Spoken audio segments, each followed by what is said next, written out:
So I did a YouTube short on the other day, factoring x to the fifth power plus x to the fourth power plus 1 in the regular sense. And this viewer wanted me to factor the same thing in z mod 3. So let's go ahead and give it a try. What does this even mean though? We factor this polynomial over z3.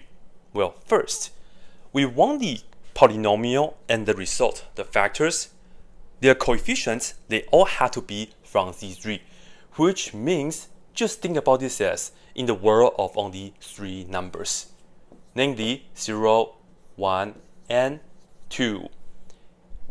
What do we do when we have other numbers though? Well, we look at the number divided by 3 and look for the remainder. And here, we will not be talking about fractions, decimals, irrational numbers, none of that. Here, for example, if we have, let's say, the number 17, in the z3 world, this is the same as 2. And we can say 17 is congruent to 2 mod 3, because 17 divided by 3 is 5, with the remainder 2. And if you have the number, let's say 99, this is congruent to 0, because this is actually a multiple of 3. And 3 is actually the same as 0 in the z3 world. If you have a negative number such as -1, what does this even mean, right? Well, you can start with -1, you can keep adding 3 to it. Once you hit one of these, then you'll be done. If you start with -1, if you add 3, you get 2. So -1 is congruent to 2 mod 3. And you guys can let me know, 17 negative though, it's congruent to what? Mod 3. Go ahead and just leave a comment down below and all that. But here's a quick definition. If you have A is congruent to B, let's say in mod n world, so this is the general form. And remember, all this right here have to be integers, no fractions, no decimals, no square root of 2, none of that. This means you have A is equal to B plus some multiple of n, so we can put it as kn.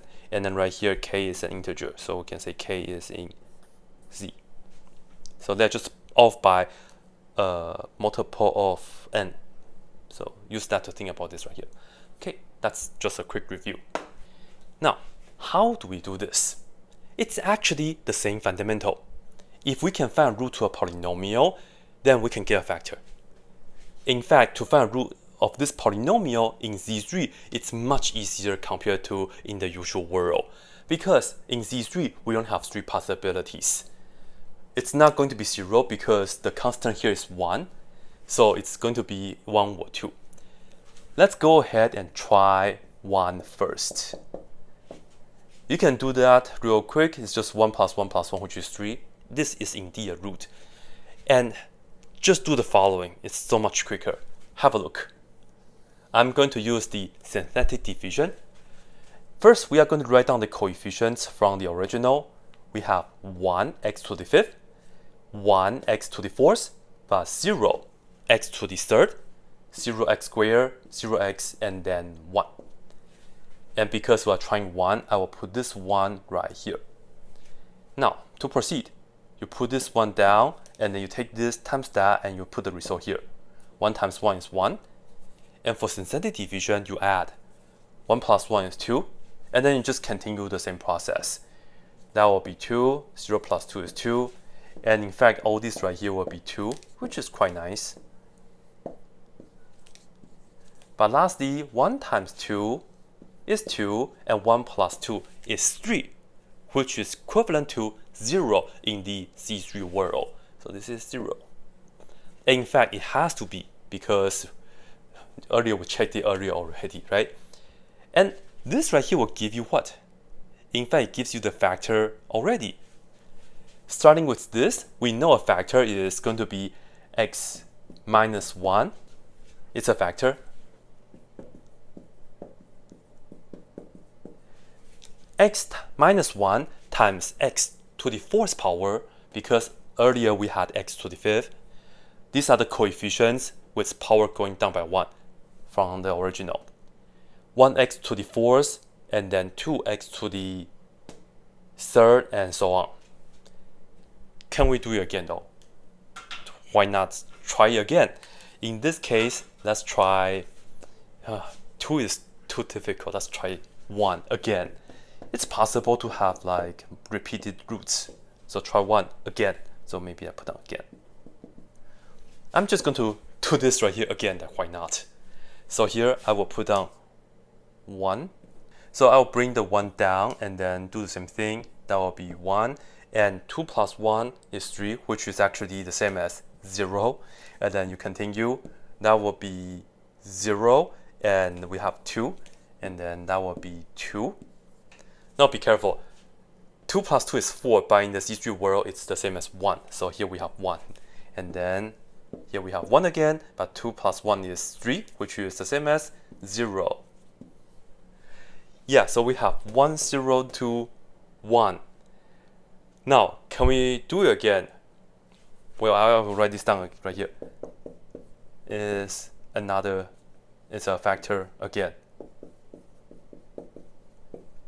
So we have another x minus 1 factor. Okay, let's try maybe 1 or 2. If you try 1, that's 1, then that will be 1, which is 1, and then 1 times 1 is 1, and that will be 0. That will be 0, but that's 1. So 1 is not going to work anymore. But if you try 2, and let's change this real quick. 2 times 1 is 2, 0, 2. 2 times 2 is 4, but that's actually the same as 1. And then 2 plus 1 is 0, and then that's 0. Oh, it's not it. So 2 is also not a factor anymore. So in fact, we can only do this twice. That's all. So I'm going to erase this part right here. So, ladies and gentlemen, x to the 5th power plus x to the 4th power plus 1. This is the same as, okay, we have x minus 1 twice. So let's write this as x minus 1 squared. And then this part right here, this was x to the 4th. So the power goes down by 1 again. So it's x to the 3rd power. No x squared. And then plus 2x. And then here we have plus 1. Yeah? Just like that. One small thing though. Right here we have negative 1. But negative 1 is not here. It's okay to write down negative 1 if you would like, but usually we want to write it as positive 2 because negative 1 is congruent to 2 mod 3. So yeah, so this is actually factored as x plus 2 squared and then multiply with all that. The coefficients or the constant terms, they're all from here now. So there you have it. This is it.